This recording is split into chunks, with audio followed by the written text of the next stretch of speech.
జకర్యా గ్రంథము 9వ అధ్యాయము 9వ వచనం. నేను చదువుతానండి. సియోను నివాసులారా బహుగా సంతోషించుడి, యెరూషలేము నివాసులారా ఉల్లాసంగా ఉండి, మీ రాజు నీతిపరుడును రక్షణ గలవాడును దీనుడునై గాడిద పిల్లను ఎక్కి నీ యొద్దకు వచ్చుచున్నాడు. ఆమేన్. ఇక్కడ జకర్యా ప్రవచిస్తున్నాడు, సియోను నివాసులారా మీరు వినండి, ఓ ఇశ్రాయేలు జనాంగమా మీరు వినండి, నీ రాజు ఎలా వస్తున్నాడు? ఇక్కడ గాడిద పిల్ల మీద వస్తున్నాడని చెప్పి. ఇక్కడ మనం ఆలోచిస్తే దేవుడు లోకమునికి మన కోసం రావాలనుకున్నప్పుడు ఒక దేవుడు ఎలా పుట్టాలి? మనం వేరే గ్రంథాలు కూడా తీసుకున్నాం. ఏ గ్రంథాలు తీసుకున్నా ఒక దేవుడి కుమారుడు దేవుడిగా పుట్టాడా, ఒక మనిషిగా పుట్టడానికి వచ్చాడా? దేవుడిగానే గొప్పగా ఒక రాజు కుటుంబంలో, అందరికంటే ఆస్తి గల కుటుంబంలో, అన్నిటికంటే శక్తి గల కుటుంబంలోనే దేవుడు పుట్టాడు. కానీ మన ప్రభు యేసుక్రీస్తు పశువుల పాకలో పుట్టాడు. ఇక్కడ వీళ్ళందరూ ఈ ఇశ్రాయేలు జనాంగాన్ని ఈ రోమ ప్రభుత్వం నుంచి విడిపించడానికి మనకి ఎవరు వస్తారు అని ప్రవచిస్తున్నారంటే ఒక రాజు వస్తాడు. ఈ రాజు ఎటువంటి వాడిగా వస్తాడని లేఖనం సెలవిస్తుంది. ఒక గుర్రం మీద కాదు, ఒక గాడిద మీద ఎక్కి వస్తాడట. అసలు దీని అర్థం ఏంటి? దేవుడి ఆలోచనలు ఎటువంటివి ఉంటాయి అనేది ఇక్కడే. నా తలంపులు నీ తలంపులు వంటివి కావు అంట. మనం ఒకసారి మన జీవితాల్లో మనం ఆలోచించినప్పుడు ప్రార్థన చేయగా మన జీవితంలో ఒక గొప్ప స్థానానికి వెళ్ళాలని, కానీ ప్రతి ఒక్కరు గొప్ప స్థానానికి వెళ్ళాలి, బాగా సంపాదించాలి, ఆస్తిపరులు కావాలి, ఉన్నతమైన స్థితిలోకి వెళ్ళాలని ఆలోచిస్తారే కానీ వెళ్ళే కొద్దీ మనం అణిగిమణిగి ఉండాలి, తగ్గింపు స్వభావం ఉండాలి. మనం ఎదిగే కొద్దీ మనం ఏ పూర్వ స్థితి ఎక్కడి నుంచి వచ్చామో అనేది గ్రహించడం. ఆస్తులు వచ్చే కొద్దీ, ఉద్యోగాలు వచ్చే కొద్దీ, డబ్బులు వచ్చే కొద్దీ మన జీవితం ఎలా మారిపోతుందంటే ఒకరికి ఒకళ్ళు హెచ్చించుకుంటారే కానీ నేను గొప్పవాడిని, ఇల్లు కట్టే కొద్దీ నేను ఇల్లు కట్టుకుంటాను, అంతకంటే ఉన్నతమైన ఇల్లు కట్టుకుంటాను కాబట్టి నేను గొప్పవాడినను, గొప్పదాన్నను, అంతకుముందు కంటే ఈరోజు ఒక గోల్డ్ చైన్ కొనుక్కున్నాను కాబట్టి ఇంకో గొప్పదాన్నను. పూర్వ స్థితి కంటే నీ శారీరకమైన స్థితిని చూసుకుని నిన్ను నువ్వు గొప్పగా ఎంచుకుంటున్నావే కానీ దేవుడు ఈ ప్రపంచం ఈ పాము సండే రోజు జరిగిన అద్భుతమైన విశేషం ఏంటంటే రాజు వస్తున్నాడు, రాజు గాడి మీద వస్తున్నాడు. యుద్ధములను గుర్రములను యుద్ధములకు ఆయుధపరచుట కదా కానీ అది యెహోవా ఆధీనంలో లేకుండా సరిస్తుంది. బైబిల్ ప్రకారం కానీ పూర్వ హిస్టరీ ప్రకారం కానీ ఏదైనా చూస్తే రాజు దేని మీద వస్తాడు? ఒక గుర్రం మీద వస్తాడు. యుద్ధం చేయడానికి కొందరు రథం బట్టి కొందరు గుర్రం బట్టి వస్తేపడతారు కానీ మనమైతే మన దేవుడు యెహోవాను బట్టి వస్తేపడతాం. లేఖనం సెలవిస్తుంది కీర్తన 20వ అధ్యాయం. కొందరు రథము బట్టి, కొందరు గుర్రము బట్టి. గుర్రములు అనగా అర్థం ఏంటంటే యుద్ధానికి సాదృశ్యం. మరి రాజు గుర్రంలో రావాలి కాబట్టి, కానీ గుర్రం మీద ఎక్కకుండా ఈ గాడిని ఎందుకు ఎన్నుకుంటాడు? కొన్ని విషయాలు చూద్దాం. దేవుని ఆలోచన ఎలా ఉంటాయి అంటే ఒక్కొక్కసారి ఆడంబరంగా కనిపించదు. దేవుడు చేసే క్రియలు నీ జీవితంలో గొప్పగా కనిపించే. ఒక్కొక్కసారి వాళ్ళందరూ ఆలోచించారు రాజు వస్తున్నాడు. ఈ లేఖనం నెరవేర్పు ఎక్కడుందో చెప్పేదా? అందరూ తీయండి. మత్తయి సువార్త 21వ అధ్యాయము, మత్తయి సువార్త 21వ అధ్యాయం 5వ వచనంలో చదువుతా వినండి. 4:5 ప్రవక్తలలో చెప్పబడినది నెరవేరినట్లు ఇది జరిగేను. అదేమనగా ఇదిగో నీ రాజు సాత్వికుడై గాడిదను భారవాహక పశువు పిల్లనైన చిన్న గాడిదని ఎక్కి నీ యొద్దకు వచ్చుచున్నాడని సియోను కుమారుతో చెప్పారన్నది. ఇక్కడ ఇది నెరవేర్చబడింది. ఇక్కడ ఏమైందంటే ఆయన గాడిద పిల్ల మీద వస్తాడు అనేది నెరవేర్చబడింది మత్తయి సువార్త. దీని అర్థం ఏంటంటే దేవుడి క్రియలు ఎప్పుడు ఆడంబరంగానే ఉండవు. నీకు ఆస్తి ఇస్తేనే దేవుడి క్రియలు కాదు. ఇక్కడ ఆలోచించారు వచ్చే రాజు ఒక మంచి సైన్యంతో వస్తారేమని ఆలోచించారు, కానీ అక్కడ ఆయన సైన్యంతో రాలేదు. కానీ మీకు ఒక మంచి మాట చెప్పేదా? దేవుడు గుర్రములతో రాలేదు, కానీ గుర్రములతో జయించలేని పాపముని జయించడానికి ఆయన వచ్చాడు. నీ క్రియలు నీకు ఆస్తి ఇచ్చిన నీ పాపం నీకు అంతస్తు ఇచ్చిన, ఆడంబరాలు ఇచ్చిన, నీకు ఐశ్వర్యం ఇచ్చిన, ఒక బంగారం ఇచ్చిన, వెండి ఇచ్చిన, నువ్వు కోట్లాస్ కలిగిన నీ పాపం తుడిచిపెట్టబడిందా? నువ్వు చేసే కార్యాలు నువ్వు పతనమైపోతావు, ఇక్కడ అనుభవిస్తావు. ఆ ధనవంతుడు నా ప్రాణమా తిరుము త్రాగు సుఖించుమన్నాడు. కానీ దేవుని వాక్యం ఉంది, రే వెరివాడ, ఈ రాత్రి నీ ప్రాణం అడిగితే నువ్వు ఎక్కడికి వెళ్తావురా? చనిపోయాడా? చనిపోయి వెళ్ళి ఆ ధనవంతుడు జీవితాంతము అద్భుతంగా జీవించాడే కానీ, గొప్పగా తిన్నాడు, అందరికంటే ఉన్నతమైన స్థానంలో ఉన్నాడే కానీ, చనిపోయి ఎక్కడికి వెళ్ళాడు? అగ్నిలో, ఆ పాతాళంలో కూర్చొని, అయ్యా అబ్రహాము, నీ రొమ్మునందు నా దరిద్రుడైన లాజరు కొనే వేలితో ఒక నీటి చుక్కైనా వేయమని, నీటి బిందువు అయినా నా నోటికి తలపమని. ఎటువంటి పరిస్థితి తెలుసా? నీకు ఒక్కొక్కసారి ఆడంబరంగా కనిపించకపోవచ్చు, కానీ దేవుడు నువ్వు వెళ్ళే ప్రతి మార్గంలో చిన్న చిన్న విషయాలు నువ్వు చనిపోయే పరిస్థితికి వెళ్ళొచ్చు. రోడ్డు మీద వెళ్తూ ఆకస్మికంగా ఎంతోమంది చనిపోతావు లేదు. పనులు చేసుకుంటూ జస్ట్ నడుపుకుంటూ ట్రాలీకి వెళ్తున్నప్పుడు పైన కరెంట్ తీగ తగిలి అక్కడికక్కడే కాలిపోతుంది. నేను ఒక వీడియో చూశాను అనమాట. పనులు చేసుకుంటానే ఉన్నారు, ఇద్దరు వెళ్తున్నారు, ముగ్గురు వెళ్తున్నారు పట్టుకొని. ఆ ట్రాలీ లాంటిది ఉంటుంది కదా, నిచ్చెన లాంటిది, అది పట్టుకొని రోడ్డు మీద వెళ్తున్నారు పని చేసుకుంటూ, రోడ్డు దాటిద్దామని. అది పైన ఉన్న మెయిన్ తీగ తగిలి ముగ్గురికి షాక్ కొట్టింది. ఒక అతను అప్పటికప్పుడు వెనక్కి వచ్చాడు. మీరు ఆలోచించండి, ముగ్గురులో ఒక అతను తీసేసుకొని దాన్ని విడిచిపెట్టేసి వచ్చాడు. మిగతా ఇద్దరిని ఎంత కొట్టినా వేరే తీసుకొచ్చాడు. ఇది పక్కన ఉన్న తాడు కర్రలన్నీ తీసుకొచ్చాడు, కర్రతో కొడదాన్ని ప్రయత్నించాడు. వాళ్ళిద్దరు విడిచిపెట్టలేదు. వాళ్ళిద్దరు కళ్ళ ముందే అక్కడే కాలుతున్నారు, కానీ ఏం చేయలేదు. వాళ్ళు ఊహించుంటారా, ఉదయాన్నే నేను పనికి వెళ్ళినప్పుడు నేను ఎక్కడే ఇక్కడ కాల్చి సజీవంగా కాల్చుకుంటాను, చనిపోతానని ఎవరు ఊహించుంటారా? ఎంతసేపు ప్రాణం అక్కడే ఉంది, కానీ సహాయం చేయడానికి అందరూ వస్తున్నారే కానీ ప్రాణానికి విడిచి సహాయం చేయగలిగారు అక్కడ? ఒకవేళ సహాయం చేయడానికి చాలా మంది గుంపు ఉన్నారు అక్కడ. వాళ్ళకి తెలుసు కనీసం ఏదన్నా ఒక ఇన్సులేటర్తో వాళ్ళని కొడితే బయటకు వస్తారని, కానీ ధైర్యం చేయలేకపోయారు. కానీ నా ప్రభు నీ కోసము కొరడా దెబ్బలు. నా దేవుడు చనిపోవటం మాత్రమే కాదు, సింపుల్ చావు ఎన్నుకోలేదు. నీ కోసము ఆయన ఉమ్మివేయబడ్డాడు. నీ కోసము రాజుగా ఉన్న ఆయన, రాజు కూడా కాదు, దేవుడిగా ఉన్న ఆయన నీ కోసము ఉమ్మివేయటానికి కూడా ఆయన ఏ విషయంలో సంకోచించలేదు. నీ కోసం కొట్టించుకోవడానికి సంకోచించలేదు. తల మీద ముళ్ళు చేయడం పెట్టి అపహసించబడడానికి సంకోచించలేదు. ఇటువంటి ఉచితమైన ప్రేమ నీకు వస్తున్నప్పుడు ఎప్పుడైనా ఆలోచించావా? అయ్యా, ఎందుకు నా కోసం ఇంతగా నువ్వు అనుభవించావు? నా ప్రాణము నువ్వు పాపములకు అప్పగించబడకుండా ఉండటానికే కదా, నా ప్రాణము ఆ అగ్నిలో కాల్చివేయబడకుండా ఉండటానికే కదా అని ఎప్పుడైనా ఆలోచించావా? దేవుడు నీ కోసము, దేవుడై ఉండి కూడా నీ కోసం తగ్గి వచ్చినప్పుడు, ఒక గాడిద పిల్ల మీద ఎక్కి ఆయన అక్కడ ఏమన్నాడు? సాత్వికుడే ఉన్నాడు. మరి అటువంటి స్వభావం నీలో ఉందా? దేవుని క్రియలు ఆడంబరంగా మాత్రమే కాదు, ఆయన క్రియలు ఎటువంటి అంటే తగ్గింపుగా ఎప్పుడైతే ఉంటావో, తను తాను తగ్గించుకున్నవాడు హెచ్చించబడతాడు, లేకుండా సరిస్తుంది. ఎప్పుడైతే నీ జీవితంలో యేసు ప్రభు వారిని తగ్గించుకోవడం మొదలు పెడతావో, నీ జీవితంలో ఇంకా ఎప్పుడు తలదించుకున్నటువంటి అద్భుతమైన ఆశ్చర్య కార్యాలు దేవుని జీవితంలో జరిగిస్తాడు. నువ్వు ఎప్పుడైతే దేవుని దగ్గర తలంచుకుంటావో, మనుషులందరూ ముందు తలెత్తుకునే స్థితికి దేవుడు నిన్ను తీసుకువెళ్తాడు. దేవుని దూతలంట నీ పాదములు తొట్టిల్లకుండా కాపాడతాయి అంట. ఇటువంటి ఆశ్రమం ఎవరికైనా ఉందా? ఈ పామసంగరుడు మొట్టమొదటి విషయం అంటే, రాజుగా వస్తాడని జనాలు ఊహించినటువంటిగా దేవుని కార్యాలు ఉండవు. నువ్వు గొప్పగా ఊహించుకున్నట్టుగా దేవుని కార్యాలు ఉండవు.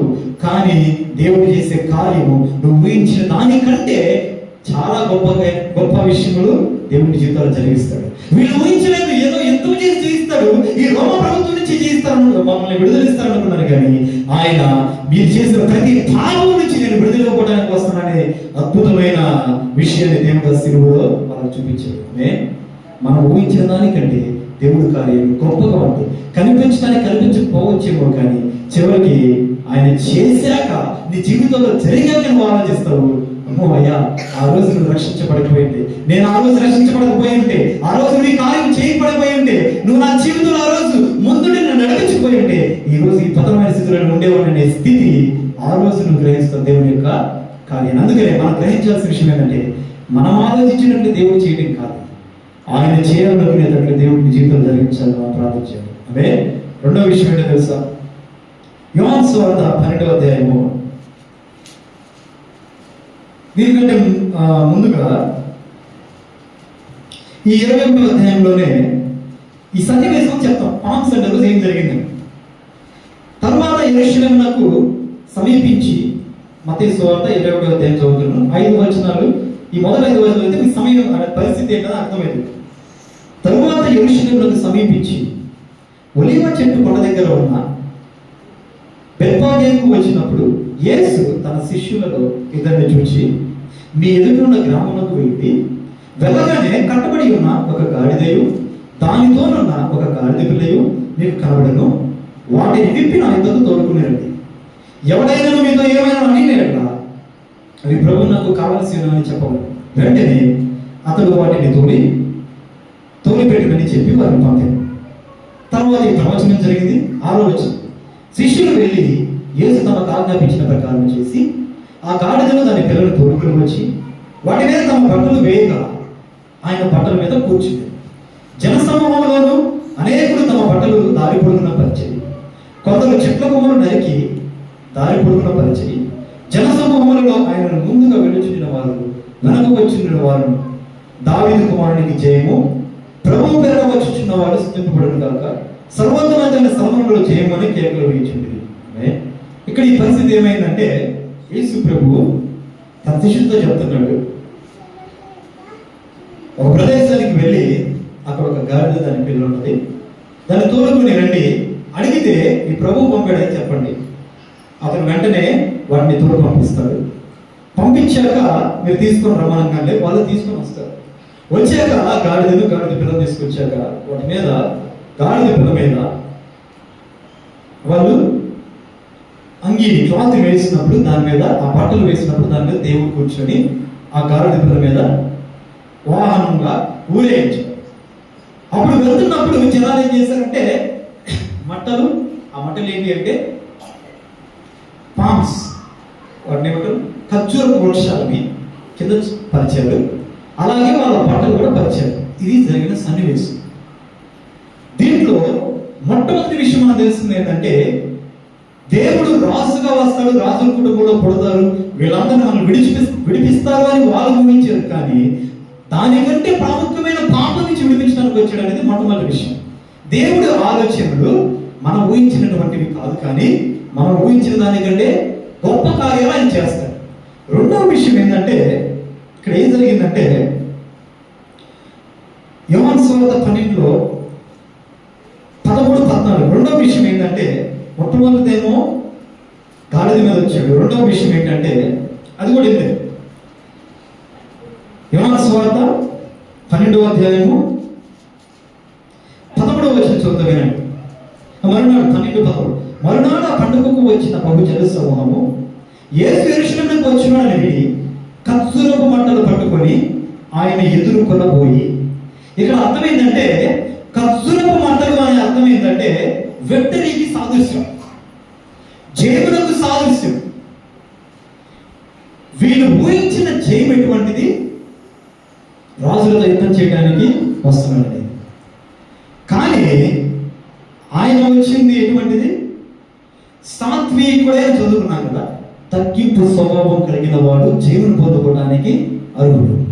తనను తాను తగ్గించుకున్నవాడు హెచ్చించబడతాడు. వీళ్ళు అనుకున్న జయం ఎటువంటిదంటే శారీరకమైన జయము.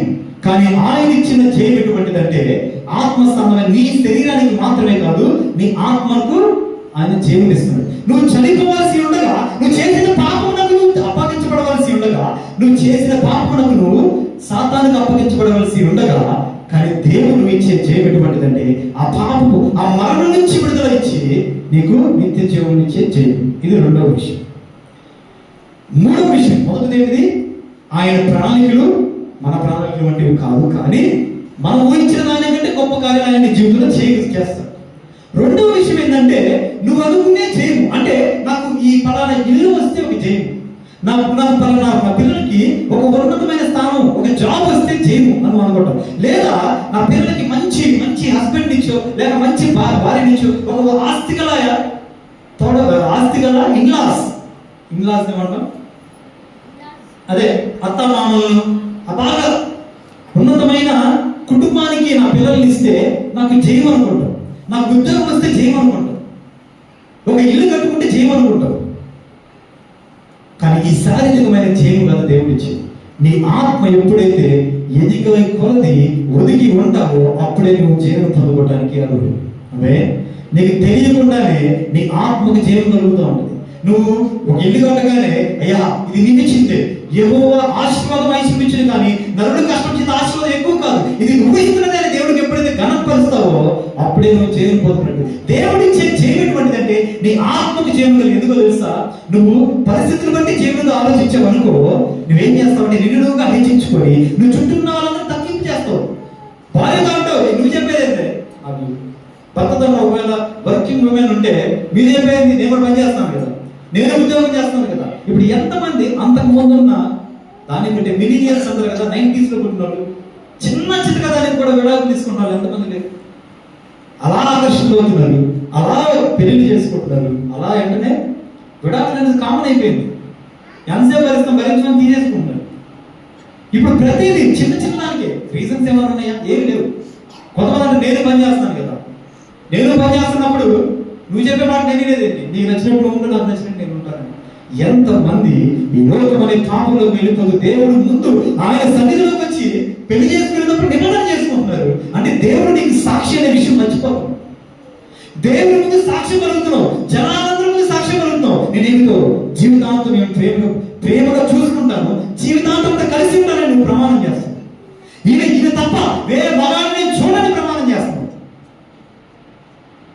కానీ తిరిగి అపజయం పాలవుతున్నావు. ఇల్లు కట్టుకుంటున్నావు, ఉద్యోగాలు సంపాదిస్తున్నావు, అది జయం కాదు. నీ జీవితము ఆత్మీయంగా పాడైపోతున్నప్పుడు నువ్వు ఎంత కట్టుకుంటే ఎంతసేపు దాన్ని చూసుకోవడం, కారు కొనుక్కుంటే ఎంతసేపు చూస్తావు, ఎంతసేపు ఆనందపడతావు, ఉన్న ఆస్తులు చూసుకుంటే ఎంతసేపు ఆనందపడతావు, 2 ఎకరాలు పొలం కొంటావు, 10 కోట్లు ఉంటుందేమో, ఎంతసేపు చూసుకుంటావు దాన్ని. నీ ఆత్మ నలిగిపోతూ ఉన్నప్పుడు, నీ ఆత్మ కృంగిపోతూ ఉన్నప్పుడు ఎంతసేపు వస్తువులు చూసుకుని సంతోషపడవు. దేవుని ముందు నువ్వు పెట్టిన నిబంధనలు ఎప్పుడైతే వింటావో, ఆయన ఎలా తగ్గించినట్టు నీ జీవితాన్ని తగ్గింపు జీవితం జీవిస్తూ ఉంటావో నీకు ఎల్లప్పుడూ చేయగలుగుతుంది. ఆమె నీ మనస్సుకు ఆయన జీవనిస్తాడు. 3వ విషయం ఏంటో తెలుసా? 21వ అధ్యాయం మత్తయి సువార్త 9వ వచనం. అక్కడ ఏమైంది? మత్తయి సువార్త 21వ అధ్యాయము 9వ వచనం.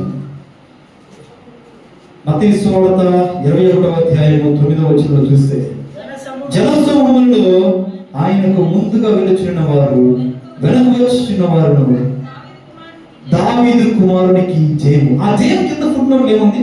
హోసన్న. వీళ్ళు ఏం చేస్తారంటే ప్రీస్ చేస్తున్నారు. ఎలా చేస్తారంటే అక్కడ ఏమని చాలా జాగ్రత్త అండి, తొందరగా ముగిస్తాను. ఇంక 2 విషయాలు. 3వ విషయం ఏంటంటే జన సమూహము, ఆ కింద జయము కింద ఫుట్నోట్లు ఏమనుంది? హోసన్న. వీళ్ళు ఏంటంటే గుంపుగా వచ్చినప్పుడు, అందరూ గుంపుగా వస్తున్నప్పుడు యేసు ప్రభు నిజంగానే ఈ రోమ ప్రభుత్వాన్ని జయించేస్తాడేమో, సైన్యం ఉందేమో ఈయనకి అని దీన్ని ఏమంటే ఒక గుంపు స్పిరిట్, గ్రూప్ స్పిరిట్. చాలా మంది ప్రార్థన చేసేటప్పుడు ఏదో పెద్ద స్థలానికి వెళ్ళారనుకో, అంటే ఒక 50,000 మంది వచ్చి చర్చికి వెళ్ళారనుకో, అక్కడ నిజంగా అభిషేకం పొందుకున్నట్టే ఉంటారు. ఇక ప్రార్థన వింటూ ఉంటారు, ప్రార్థనలు అసలు ఏడ్చి ప్రార్థన చేస్తూ ఉంటారు. అక్కడ ఇన్స్ట్రుమెంట్స్ అన్ని జరుగుతున్నప్పుడు, వర్షిప్ జరుగుతున్నప్పుడు, పెద్ద స్థలాలకు వెళ్ళినప్పుడు, ఎక్కువ మంది గుంపు సమూహం ఉన్నప్పుడు, వాళ్ళందరూ ప్రార్థన చేస్తున్నప్పుడు అప్పుడు ఏడ్చి అసలు అంగలాచి అసలు దేవుడి దగ్గర ఎంత ప్రేమ అనేది మొత్తం విడిచిపెట్టేసి ప్రార్థన చేస్తూ ఉంటారు. గుంపు జన సమూహం ఎక్కువగా ఉన్నప్పుడు వీళ్ళు కూడా ఇక్కడ ఏం చేస్తారంటే దేవుడికి చేయమంటే అర్థమైంది, అవసరం అంటే అర్థమైందంటే విడుదల కలిగిన వాళ్ళ స్థుతి. వీళ్ళది ప్రైజ్ ఒకటే కాదు, పొగట్టం మాత్రమే కాదు, వీళ్ళ బాధల నుంచి విడుదల ఇవ్వగలరని చెప్పేసి దేవుడిని అక్కడ ఘనంగా కనపరుస్తారు. అక్కడ 3వ విషయం ఏం తెలుసా? జన సమూహముగా ఉన్నప్పుడు జనాలు ఆత్మలో బలంగా ఉంటారు. కార్యాలు జరుగుతున్నప్పుడు ఒక పలానా చర్చిలో ప్రార్థన చేయగానే దెయ్యాలు వెళ్ళిపోతున్నాయి, ప్రార్థన చేయగానే అద్భుత కార్యాలు జరుగుతున్నాయి అనగానే అక్కడికి వెళ్ళినప్పుడు మనకు ఆత్మీయత వస్తుంది. ఒక ప్లేస్ వెళ్ళినప్పుడు నీకు ఆత్మీయస్థితి వస్తుందంటే అది నీ ఆత్మీయస్థితి మాత్రం కాదే కాదు. ఇక్కడ జనసమూహంగా ఉన్నప్పుడు అందరూ దేవుడిని పూజించారు. కానీ మీకు విషయం చెప్పేదా, ఇదే జనము లోకస్వార్త 23-21 అంటారు, ఈయన నాకు ఏ తప్పిదము తెలియట్లేదని హేరోదు అంటే, పిలాతు కూడా అదే అధ్యాయంలో ఈయన ఏ పాపం లేదండి, యేసుని సిలువ వేయండి, ఈయన పాపం లేదంటే ఆయన సిలువేయండి అని. ఏ జనం అయితే ఆయన పొగిడారో అదే జనం ఆయన సిలువేయండి. చూసారు? గుంపుగా ఉన్నప్పుడు నువ్వు ప్రార్థన చేయడం కాదు, ప్రార్థనకు వచ్చినప్పుడు అందరూ ప్రార్థన చేస్తున్నప్పుడు ప్రార్థన చేయడం కాదు. ఉపవాసం గురించి కొత్త మీద ప్రసంగం ఏమో తెలుసు కదా. నువ్వు ఉపవాసం ఉన్నప్పుడు 10 మందికి చెప్పడం కాదు, అది రహస్యమందు చూచునని తండ్రి చూడాలంటే. ఒక గుడారంలో వెళ్ళి, ఒక ఇంట్లోకి వెళ్ళి నువ్వు మోకాలు చేసి ప్రార్థన చేసే ప్రార్థన అది నీ దేవుడు మాత్రమే చూడాలి, 10 మందిగా చూడాల్సిందంటే. నువ్వు రోడ్డు మీదకి వెళ్ళి 10 మంది కూర్చోబెట్టి ప్రార్థన చేయడం కాదు, నీ ప్రార్థన చేయడం రహస్యమందు చూచునని తండ్రి కలిగించాలి. గుంపుగా ఉన్నప్పుడు నువ్వేదో నేను ప్రార్థన పడాలనుకోవడం కాదు. ప్రార్థనకు వచ్చినప్పుడు, ఆయన సన్నిధికి వచ్చినప్పుడు, ఆయన దగ్గరికి వచ్చినప్పుడు, అయ్యా ఎక్కడి నుంచి నేను మార్చుకుంటాను, ఎక్కడి నుంచి నా జీవితం మంచిగా ఉంటుంది, ఎక్కడి నుంచి నేను బూతులు తింటాను, ఎక్కడి నుంచి నేను తాగను, ఎక్కడి నుంచి నా భర్తను మంచిగా చూసుకుంటాను, ఎక్కడి నుంచి నా భార్యను మంచిగా చూసుకుంటాను, ఎక్కడి నుంచి నా పిల్లలను నీ సన్నిధిలో పచ్చని ఒలివ మొక్కల వలె ఎలా ఉండాలనుకుంటాను, అలానే ప్రార్థన జీవితం కలిగి ఉండాలని ఆయన ఇక్కడ మాట్లాడి, లోకంలోకి వెళ్ళిపోగానే బూతులు మాట్లాడటం, లోకంలోకి వెళ్ళిపోగానే సినిమాలు చూడటం, లోకంలోకి వెళ్ళిపోగానే లోకస్తుల వలె వ్యభిచారం చేయటం, పక్కన చూసినప్పుడు వాళ్ళని చూసి ఆశ్చర్యపడటం, ఇటువంటి జీవితము దేవుడి యొక్క స్వభావం కాదండి. గుంపుగా ఉన్నప్పుడు కాదు, నువ్వు ఒంటరిగా ఉన్నప్పుడే నీ ఆత్మస్థితి బయటపడుతుంది. 10 మంది ముందు మంచిగా నటించడం కాదు. మీకు తెలుసో లేదో, ప్రతి మనిషికి పలకరిస్తాడే కానీ హృదయంలో పాపం ఉంటుందంట. వాడు నేను మంచిగా పొగుడుతాడు, సొంత బంధువులైనా నేను పలకరిస్తానే ఉంటారు, అమ్మ బాగున్నా, అయ్యా బాగున్నా ఉంటారు. అవసరత లేకుండా ఎవరిని పలకరించడంట. నీతో ఏ అవసరం లేదనుకో, నువ్వు ఒక పేద పరిస్థితిలో ఉన్నావు అనుకో, ఈ రోజు నిన్ను పొగుడుతున్న వాళ్ళు రేపు దగ్గరికి రాదు. అమ్మో ఈయన ఫోన్ చేసి ఎక్కడ అప్పులు అడిగిద్దామో, ఈయన ఫోన్ చేసి ఎక్కడ అప్పులు అడుగుతాడేమో, ఫోన్ చేస్తానంటే డబ్బులు అడుగుతారేమో అని ఎంతమంది సొంత బంధువులు మీ ఫోన్లు ఎత్తుకున్న వాళ్ళు ఎంతమంది లేరు. మీరు ఒకప్పుడు వాళ్ళకి మంచి చేసినా కూడా, వాళ్ళ మంచి కోరినా కూడా, వాళ్ళ కోసం ఏదైనా చేయాలని ఆలోచించినా కూడా, అరే మనోడు రా, మన తమ్ముడు రా, లేదా మన అన్న, మన బాబాయ్, ఇలా మనోళ్ళు అనుకొని వాళ్ళ కోసం మీరు వేరే చేయాలని చూసినా కూడా, మీకున్న కొంతలో కొంత ఇచ్చినప్పుడు కూడా తిరిగి నీకు అవసరమైనప్పుడు ఎంతమంది నీకు జవాబు ఇచ్చారు? నువ్వు కృంగిపోయినప్పుడు ఎంతమంది నీకు తోడుగా ఉన్నారు? నీకు నిజంగా అవసరమైనప్పుడు ఎంతమంది నీకు సహాయం చేశారు? నా ప్రభువు మాత్రమే నీకు సహాయం చేయగలరు. ఇంకో మంచి విషయం చెప్పేదా, ఎవరైతే దేవుని సన్నిధిలో నిజమైన ఆత్మానుసారులుగా ఉంటారో వారు నువ్వు కృంగిపోయినప్పుడు నీ దగ్గరికి వచ్చి నీకు సహాయం చేస్తారు. నీ సొంత బంధువులు కూడా కాకపోవచ్చు కానీ ఆత్మ సంబంధమైన దేవుడి ఆత్మను కలిగిన వారు నీకు నిస్సాయ స్థితిలో ఉన్నప్పుడు దేవుడు వాళ్ళని పంపిస్తాడు. దేవుడు అంటాడు, నీకు సమస్య వచ్చినప్పుడు నీ దూరంలో ఉన్న సహోదరుడికి వెళ్ళకు, వాడి కంటే నీ పక్కన పొరుగువాడు నీకు వాసి అంటాడు. దేవుని చేత అభిషేకించబడిన కుటుంబము, దేవుని దగ్గర తగ్గించబడిన కుటుంబం ప్రసక్తిగా ఉంటుంది. నువ్వు సంతోషంగా ఉన్నప్పుడు ఇలా పలకరించడం కాదు, వాడు కృంగిపోయినప్పుడు నువ్వు వెళ్ళి పలకరించు. అర్థమవుతుందా? గుంపులో దేవుని దగ్గరికి రావద్దు. 10 మంది అక్కడ కార్యాలు పొందుకుంటాడు కాబట్టి కార్యాలు చూసి దేవుని దగ్గరికి రావద్దు. ఎవరికైనా ఏదైనా జరుగుతుంది, పలానా చర్చికి ప్రార్థన జరుగుతున్నప్పుడు అంట వాళ్ళ ఇంట్లో అద్భుతమైన కార్యం జరిగిందంట, వాళ్ళ వెంటనే ఎక్కడికో తెలియని అప్పులు వచ్చినాయి అంట, ఎవరెవరో డబ్బులు ఇచ్చారంట తెలియకుండానే ఎన్ని సంవత్సరాల నుంచి ప్రార్థన చేస్తున్నా పిల్లలు ఆ చర్చికి వెళ్తేనే ప్రార్థనలు పిల్లలు కొడుతున్నారంట. ఇవన్నీ ఇంకో విషయం చెప్పేదా, నువ్వు నీకు ఇచ్చిన సంఘంలో నువ్వు నమ్మకం లేనప్పుడు దేవుడు నీ విషయంలో నువ్వు ఎక్కడికి వెళ్ళినా నీ విషయంలో ఆయన నమ్మకం చూపించాడు. నీకు ఇచ్చిన స్థితిలో నువ్వు స్థిరంగా లేనప్పుడు నువ్వు ఎక్కడికి వెళ్ళినా అది నువ్వే వెళ్ళేది. ఈ సంఘంలో నువ్వు స్థిరంగా లేకపోతే నువ్వు ఎక్కడికి వెళ్ళినా నువ్వు స్థిరపరచబడలేదు. గుంపుగా వెళ్ళాలని ఆలోచించద్దు. ఒక్కదానిగా ఉన్న నీ కుటుంబాన్ని నీ ఒక్కదానితో దేవుడు మార్చగలడు. నీ ఒక్కడితోనే నీ స్థితిని మార్చగల దేవుడు. గ్రహిస్తున్నారా? పామ్ సండేలో ఇంకా 15 నిమిషాలు. పామ్ సండేలో మనం తెలుసుకోవాల్సిన కూడా విషయం తెలుసా, జన సమూహం ఉన్నప్పుడు ఆ జనాలు దేవుణ్ణి కనపరిచారు, కానీ అదే జనాలు ఒక్క 5 రోజుల్లో యేసుని సిలువ వేయమన్నారు. అటువంటి పరిస్థితులు వెళ్ళదు. ఈరోజు దేవుణ్ణి కనపరుస్తున్నావు, రేపు నీ నోటితోని దేవుణ్ణి తృణీకరిస్తావు. ఒకవేళ నీ మీదకి వచ్చి నువ్వు కనుక దేవుణ్ణి ఆరాధిస్తే, యేసు ప్రభు నిజమైన దేవుడు అంటే నిన్ను చంపేస్తామంటే వెంటనే మారిపోతావు. నేను లేదు, అసలు నేను క్రైస్తవులే కాదు, నేను క్రైస్తవుని కాదంటావు. కానీ ఎంతమంది ఏ సమయంలో, మీకు విషయం చెప్పేదా, ఇదే సమయంలో ఈ క్షణం ప్రపంచంలో ఎంతో మంది దేవుని కోసం హతసాక్షిగా చనిపోతున్న పరిస్థితి కలదు. తెలుసా మీకు? ఈ సమయంలో మన యొక్క దేవుడి సన్నిధిలో వచ్చే వాక్యాన్ని ప్రశాంతంగా వింటున్నాం. కానీ ఇదే సమయంలో నువ్వు కనుక క్రైస్తవుడు అయితే ఆ ప్రభువుని నువ్వు పాటిస్తే నేను చంపేస్తానంటే ఇదే సమయంలో ఎంతో మంది చచ్చిపోతున్న పరిస్థితిలో ఉండవచ్చు. నీకంటే వాళ్ళ శ్రేష్ఠుడు కదా, కానీ వాళ్ళ దగ్గర జీవితం దేవుడు నీకు ఇవ్వలేదా? వాళ్ళు చనిపోతున్నారు, కానీ దేవుడు నిన్ను సజీవంగా ఉంచి నీకు కావాల్సిన సమస్య సమకూర్చట్లేదా? కోవిడ్లో చచ్చిపోయి ఉండొచ్చు నువ్వు, కానీ దేవుడు నిన్ను కాపాడలేదా? కొంచెమైన కృతజ్ఞత జీవితం కలిగి ఉన్నాం మన దేవుడి విషయంలో. దేవుడి సంఘంలో కృతజ్ఞత జీవితం కలిగి ఉన్నాం. ఆయన సన్నిధికి రమ్మంటే కనీసం నీకు బద్ధకంగా ఉండి దేవుడి సన్నిధికి రాలేకపోతున్నావే.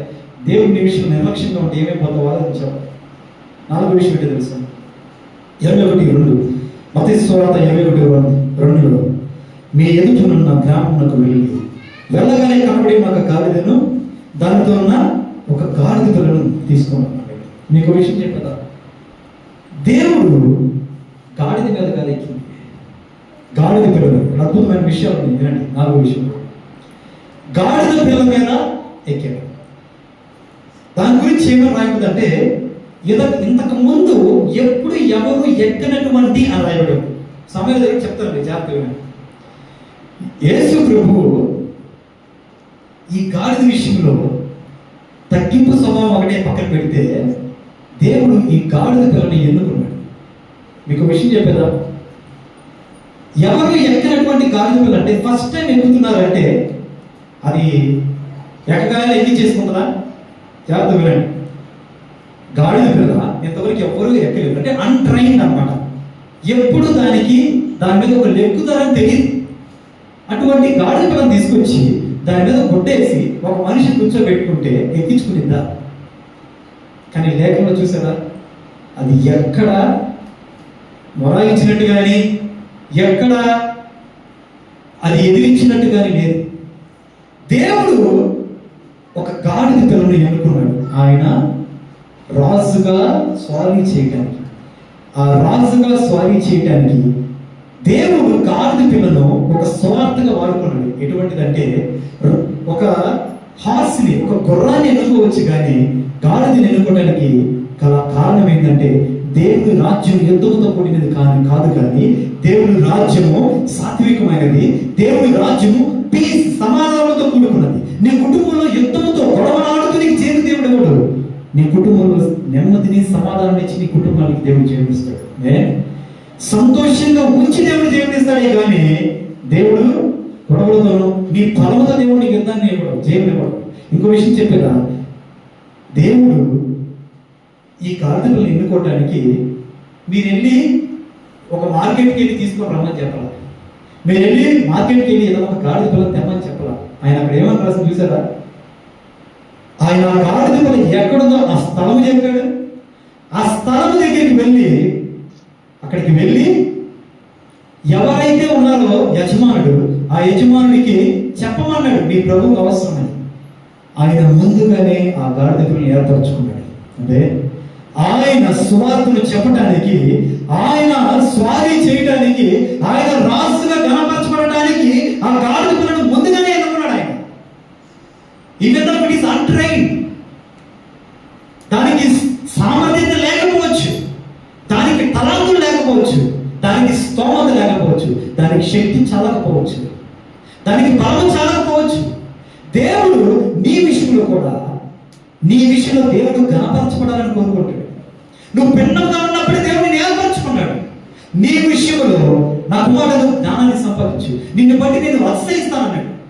మరి నీ విషయంలో దేవుడు గణపరచబడాలనుకున్నప్పుడు దేవుడు నువ్వేదో గొప్పగా ఉంటే నేను ఎన్నుకోడు.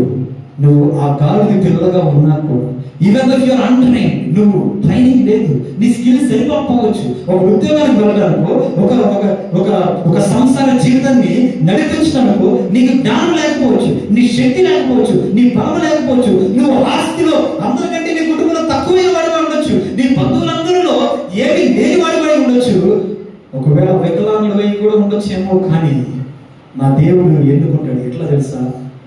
నీకు తెలియకపోవచ్చు, ఫలానా ఇంట్లో ఫలానా చోట ఒక పిల్లగా గాడిద పిల్లగా ఉండొచ్చు, కానీ ఆ దేవుడి విషయంలో నేను ముందుగా ఎన్నుకున్నాడు.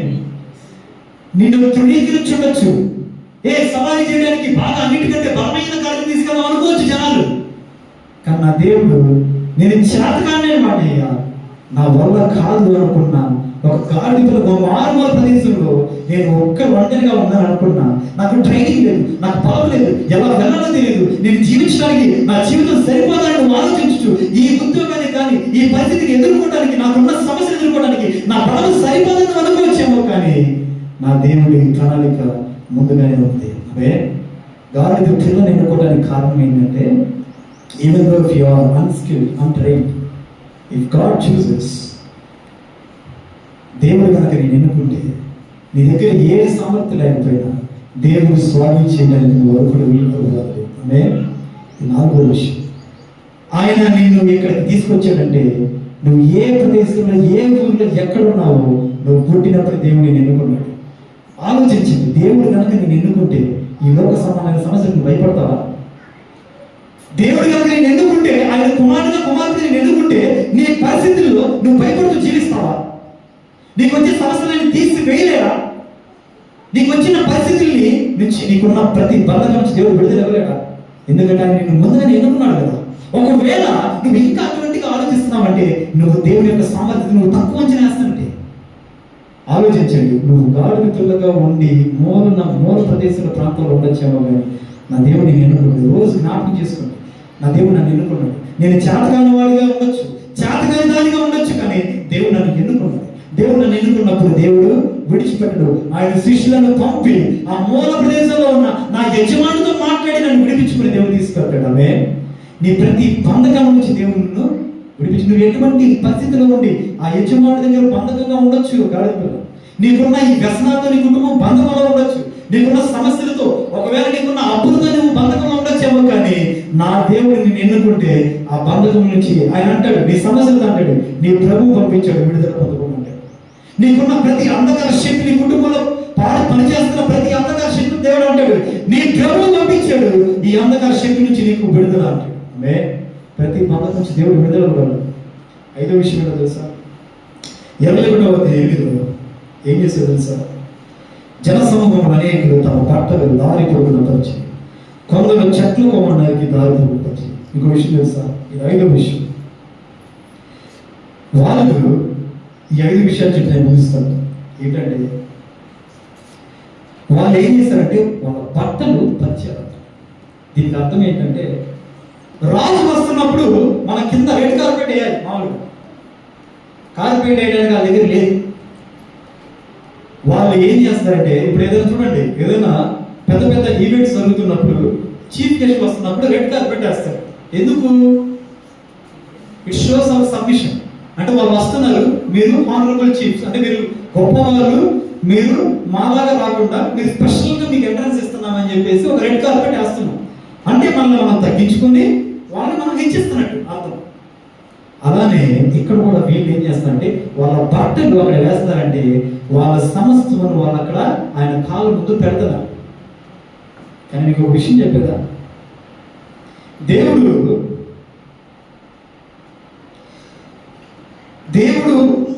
ఆ గుణం ఆ గాడిద మీద నుంచి వెళ్తున్నప్పుడు వాళ్ళు వాళ్ళ బట్టలు పెట్టారు. వాళ్ళు తీసుకొచ్చిన విక్టరీకి సాదృశ్యమైన ఆ వృక్షంలో ఆ చెట్లను పెట్టారు, కానీ వాళ్ళ హృదయాన్ని అక్కడ పెట్టలేదు. ఎవరైతే ఆయన్ని ఆరాధించారో, ఎవరైతే దావీదు కుమారుడికి జయమని చెప్పారో, హోసన్నా అని పలికారో, మా రాజు వచ్చాడు మమ్మల్ని విడుదలిస్తారని ఎవరైతే పలికారో, ఎవరైతే వాళ్ళ బట్టలు ఇచ్చారో అక్కడ రోడ్డు మీద పెట్టారంటే వాళ్ళు తగ్గించుకున్నారు. వాళ్ళ హృదయాన్ని దేవుడి దగ్గర పంచలేదు, కానీ వాళ్ళ వస్తువులు మాత్రమే అక్కడ పంచారు. అందుకని అదే జన సమూహం దేవుడిని సిలువైపోయింది. మనం ఆయన సన్నిధికి వస్తున్నప్పుడు నువ్విచ్చే కానుకలు కాదు, నువ్విచ్చే బట్టలు కాదు, నువ్విచ్చే ఆస్తి కాదు, నువ్విచ్చే నీ అంతస్తులుగా దేవుని దగ్గర పంచాల్సింది. దేవుని దగ్గర విరిగి నలిగిన హృదయం మాత్రమే ఆయనకి ఇష్టమైన దహన బలి.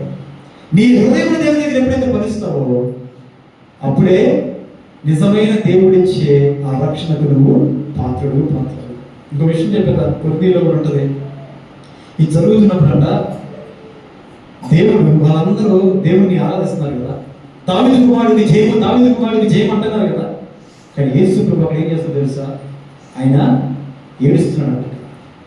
ఆయన గాడిద మీద వెళ్తున్నప్పుడు వాళ్ళందరూ ఆయన్ని వాళ్ళందరూ ఆయన పొగుడుతూ, అయ్యో మా రాజు వచ్చేసాడని చెప్పేసి అందరిని పొగుడుతున్నప్పుడు అక్కడ కింద కూడా ఉండదు, 28 కూడా ఉండదు, వాళ్ళందరూ కలవర పడుతున్నారు. పరిస్థితులందరూ కలవర పడుతున్నారు. అమ్మో ఇక్కడ ఏదో గొప్ప జనసమూహం వచ్చేసారు, ఈ రాజు ఎందుకుంటున్నారు, మనందరం అయిపోతామేమో, ఇంకా మన జీవితాలు పాడైపోతాయేమో. ఎందుకంటే ఈ రాజుగా వెళ్తే ఈయన జనాలందరికీ సమాధానాన్ని నెమ్మదిస్తాడు, అద్భుత కార్యాలు చేస్తున్నాడు, ఈ కుటుంబాలందరూ కడుతున్నాడు, ప్రతి ఒక్కరి విషయాలు చనిపోయిన తిరిగి లేపుతున్నాడు. ఇంత అద్భుతమైన ఈయన దేవుడిగా అయిపోతే అందరూ మారిపోతారేమో అని భయపడుతూ జీవిస్తున్నప్పుడు వాళ్ళు కలవరపడుతున్నారు. అలాగే కొంతమంది ఆశ్చర్యపడుతున్నారు, మా దేవుడు వచ్చాడు, మా రాజు వచ్చాడు అని. కానీ నా దేవుడు అక్కడ ఏడుస్తున్నాడు. నువ్వు కూడా దేవుని సన్నిధికి వస్తా, ఇప్పుడు గుడ్ ఫ్రైడే వేసినప్పుడు కూడా బట్టలు వేసుకొని వస్తావు, కొత్తగా రెడీ అవుతూ వస్తావు, ప్రతి పండగకు వస్తావు, గొప్పగా ఉంటావు. కానీ నువ్వు నీ బట్టలను కాదు దేవుడి దగ్గర పరచాల్సింది, నీ హృదయాన్ని నువ్వు కనుక పరచకపోతే దేవుడు నీ విషయంలో కృంగిపోయి ఏడుస్తూ ఉంటాడు. మీరు ఆలోచించండి, ఆయన ఎందుకు ఇంతగా శ్రమలు పడి మన కోసం ఆయన చనిపోయాడు? ఆయన మన కోసం ఎందుకు ఉమ్మివేయబడ్డాడు? ఎందుకు మన కోసం కొరగత తినాల్సి వచ్చింది? నార్మల్ చనిపోవచ్చు కదా. అవన్నీ ఎందుకు జరిగింది తెలుసా? నీ మీద ప్రేమ చూపించడానికి. నీ కోసం ఆయన ఉమ్మివేయబడ్డానికి కూడా ఆయన ఏ విషయం సంకోచించబడలేదు. ఆయన తెలిసి సమస్య వస్తుందని ఆయన అంటాడు, దేవదూతలు ఆయన దగ్గర వ్యూహం, సైన్య వ్యూహం ఉంది, దేవదూతలు ఆయన్ని కాపాడగలరు. ఆయన he chose to get crucified. నీ కోసం ఆయన చనిపోవడానికి మాత్రమే కాదు, కొట్టించుకోవడానికి, తిట్టించుకోవడానికి, ఉమ్మివేయబడటానికి, ముళ్ళ కిరీటం పెట్టబడటానికి, అపహరించబడటానికి, చీట్లు వేయించబడటానికి దేవుడు ఎందుకు ఒప్పుకున్నాడంటే అది ఆయన నీ మీద ఉన్న ప్రేమ. మరి అటువంటి ఆయన నువ్వు గాలిలో ఏదో మోగున్నప్పుడు దేవుడు నేను ఎందుకున్నప్పుడు, నువ్వు ఏదో నార్మల్ ప్రదేశంలో ఉన్నప్పుడు దేవుడు నీ విషయంలో ఆ పలానా ప్రదేశంలో నా బిడ్డ ఉన్నాడు, వాడిని రక్షించుకుంటాడు, ఆ పలానా ప్రదేశంలో నా బిడ్డ ఉంది, ఆమె నేను రక్షించుకుంటాను ఆయన సన్నిధితో తోడుకొని వస్తే మరి దేవుడి విషయంలో ఎంత ప్రేమ కలిగి ఉన్నావు? ఘనంగా దేవుడి సన్నిధికి రావడం కాదు, కానీ వాళ్ళందరూ పూజలు చేస్తున్నారు, వాళ్ళందరూ హోసన్నా చేయమంటున్నారు, కానీ నా దేవుడి విషయం వాళ్ళ విషయంలో ఏడుస్తున్నారు. అయ్యో వీళ్ళు ఇంకా హృదయంలో మార్పు రాలేదు. నీ హృదయంలో కనుక మార్పు రాకపోతే నువ్వు ఎన్ని ఆదివారాలు దేవుడి సన్నిధికి వచ్చినా, ఎన్ని మట్ల ఆదివారాలు జరుపుకున్నా, ఎన్ని ఈస్టర్ జరుపుకున్నా, ఎన్ని క్రిస్మస్ జరుపుకున్నా, నీ జీవితంలో నిజమైన ఆశీర్వాదము, నిజమైన జీవనం నువ్వు పొందుకోనంటే. కాబట్టి ఈరోజు మట్ల ఆదివారంలో మనం తెలుసుకున్న 5 విషయాలు ఏంటంటే, దేవుని తలంపులు నీ తలంపులు కావు. దేవుడు ఆడంబరంగా ఒకసారి జీవితంలో జరిగించకపోవచ్చు, కానీ నువ్వు అడిగిన దానికంటే గొప్పగా నీ జీవితంలో దేవుడి కార్యాలు చేయగలరు. రెండవ విషయం ఏంటంటే, నీ దృష్టిలో జయం ఏంటంటే నువ్వు గొప్పగా ఉండటమో, ఉద్యోగం సంపాదిస్తామో, పెళ్లిళ్ళు చేయటమో, ఒక ఇల్లు కట్టుకోవటమో, ఏదో ఒక బండి కొనటమో, ఇది నీ విషయంలో జయము. కానీ నా దేవుని విషయంలో జయం ఎటువంటిదంటే, నువ్వు పాపం నుంచి ఎప్పుడైతే విడుదల పొందుకుంటావో, వ్యసనాల నుంచి ఎప్పుడైతే విడుదల పొందుకుంటావో, కుటుంబాన్ని కుటుంబంగా ఎప్పుడైతే ప్రేమిస్తావో, దేవుని ముందు ఎలా అయితే నువ్వు విజ్ఞాపన చేసి, దేవుడి ముందు ఎలా అయితే నువ్వు నిబంధన చేసి, నా భార్యను చనిపోయేంత వరకు నేను ప్రేమిస్తాను, నా భర్తకు నేను చనిపోయేంత విధేయత చూపిస్తాను, ఎలా అయితే ప్రామిస్ చేసావో ఆ ప్రామిస్ ని అట్లానే ఆ నిబంధనను ఎప్పుడు విడిచిపెట్టకుండా దేవుని సన్నిధిలో ఎప్పుడైతే కుటుంబంగా వచ్చి దేవుడిని ఆరాధిస్తావో, నీ పిల్లలు పాడైపోతున్నప్పుడు పాడైపోనివ్వకుండా ఆయన సన్నిధికి తీసుకొని వచ్చి ఎప్పుడైతే పిల్లలకు కూడా నేర్పిస్తావో, దేవుని సన్నిధిలో ఎప్పుడైతే నువ్వు ఫలిస్తావో, అప్పుడే దేవుడు నిజమైన జీవుడు అనుగ్రహించినట్లు పాతాళానికి పోకుండా నీ ఆత్మను దేవుడు రక్షిస్తాడు. మూడవ విషయం ఏంటంటే, వాళ్ళు హోసన్నా అని అద్భుత కార్యాల కోసం వాళ్ళని పూజించారు. అద్భుత కార్యాల కోసము నీకు చేయమని దేవుడిని పోడారు. దేవుడు కార్యాలు చేస్తున్నప్పుడే ఆయన సన్నిధికి వస్తే, కార్యాలు లేనప్పుడు నువ్వు దేవుని విషయంలో కృంగిపోయి వదిలేని విడిచిపెట్టి ఎన్ని సాతాలకు అప్పగించబడతావు. అటువంటి కార్యాలు చూసి కాకుండా దేవుడి జయము, దేవుడి యొక్క మనసును చూసి ఆ సాత్వికమైన ఆ మనస్సును, దేవుడిచ్చిన కార్యాలను దేవుడు ఎటువంటి వాడిగా మనం ఉంచాలనుకుంటాడు, జ్ఞానము కలిగి మనం ఎప్పుడైతే జీవిస్తామో, ఆయన కార్యాలు చూసి కాకుండా ఆయనకు సంబంధం కోసం దేవుని సన్నిధికి ఎప్పుడైతే వస్తావో, అప్పుడే దేవుడి విషయంలో జయం. ఎందుకంటే ఎవరైతే దేవుడిని పొగిడారో వాళ్ళే దేవుడిని సిలువేయమన్నారు. ఈ రోజు నువ్వు పొగుడుతున్నావు, దేవుడిని రేపు నువ్వే సిలువ వేస్తావు. ఈ రోజు దేవుడి సన్నిధిలో మంచిగా ఉంటున్నావు, ఈ రోజు దేవుడికి ఇష్టానుసారంగా ఉంటున్నావు, సన్నిధి నుంచి ప్రార్థన జీవితం నుంచి బయటికి వెళ్ళి లోకస్తులతో వెళ్ళగానే దేవుడిని సిలువ వేస్తావు. సిలువ వేసే వ్యక్తిగా నువ్వు ఉండకూడదు. నాలుగో విషయం ఏంటంటే, ఆయన నువ్వు ఒక గాడిద పిల్లగా, ఒక పిల్లగా ఎప్పుడు అంటాయి, నీ స్కిల్, నీ బలం లేకపోవచ్చు, ఒక మారుమూల ప్రదేశంలో ఉండొచ్చేమో, కానీ నీ స్థితి సరిపోవచ్చేమో, కానీ నా దేవుడు నువ్వు మారుమూల ప్రదేశంలో ఉన్నప్పుడే నీ యజమానుడు కొన్ని కట్లతో నేను బంధించుండొచ్చేమో, కానీ ఆ కట్ల నుంచి విడుదల పొందకుండా దేవుడు అంటాడు, నీ ప్రభువు పంపాడు ఆ పిల్లలు తీసుకుని రమ్మన్నప్పుడు వాళ్ళు విడిచి పెట్టబడి వచ్చి దేవుని చేత స్వారీ చేయబడిన ఒక గాడిద పిల్లల దేవుడిని ఎన్నుకున్నాడు. నువ్వు ఎప్పుడైతే గ్రహిస్తావో గాలి పిల్లకు దక్కిన అద్భుతమైన ఆ ఘనత దేవునికి అనుగ్రహిస్తాడు. ఐదో విషయం ఏంటంటే అది గుంపు సమూహంగా. ఐదో విషయం ఏంటంటే వాళ్ళు బట్టలు వేశారు, చెట్లు వేశారు, కానీ వాళ్ళ హృదయాన్ని దేవుడికి అప్పగించారు. ఎప్పుడైతే దేవునికి హృదయాన్ని అప్పగిస్తావో వాళ్ళు బట్టలు వేసి పూజిస్తున్నారు కానీ వాళ్ళు గణపరుస్తున్నారు కానీ వాళ్ళ హృదయానికి బలం. కాబట్టి దేవుడు ఎవరైనా చింతిస్తూ ఏడుస్తున్నాడు. నీ విషయంలో దేవుడు ఏడ్చే రోజుకి నువ్వు రాకూడదు. నీ విషయంలో దేవుడు చింతిస్తూ బాధపడుతున్న స్థితికి నువ్వు తీసుకెళ్ళకూడదు. నీ విషయంలో దేవుడు కృంగిపోతూ ఎందుకు నేను ఆ రోజు పట్టబడవచ్చు, ఆ రోజు నాశనం అయిపోవచ్చు, కానీ నేను రక్షించాను. ఆ రోజు ఇవి చనిపోవచ్చు, ఈయన చనిపోవచ్చు, కానీ రక్షించాను. ఈ వ్యసనానికి లోనవచ్చు, ఈ కుటుంబం నాశనానికి వెళ్ళవచ్చు, కానీ నేను రక్షించాను. నేను పేరు పెట్టి పిలుచుకున్న నా జన సమూహము, నా జనాంగము ఈయన ఎందుకు అయిపోతుంది? దేవుడి విషయంలో కృంగిపోతుంది.